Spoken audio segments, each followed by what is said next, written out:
سیدہ ام عمارہ کو سب سے زیادہ غم اس دن لاحق ہوا جس دن رسول اللہ صلی اللہ علیہ وسلم دنیا فانی سے کوچ کر کے اپنے خالق حقیقی سے جا ملے۔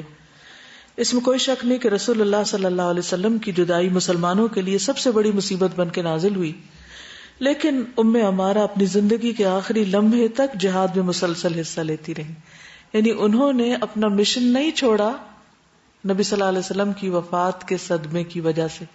عام طور پر ہم جب کوئی فوت ہو جاتا ہے تو کیا سوچتے ہیں، اب کس کے لیے جینا، کیونکہ انسانوں کے لیے جی رہے تھے تو واقعی کس کے لیے جینا۔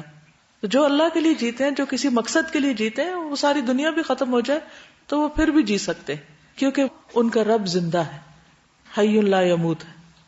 ابوبکر صدیق کے دور خلافت میں بعض لوگ مرتد ہو گئے اور انہوں نے زکوٰۃ دینے سے انکار کر دیا۔ ابوبکر صدیق نے یہ پختہ ارادہ کر لیا کہ ان سے لڑائی کی جائے اور ان کی جڑ کاٹ کے رکھ دی جائے۔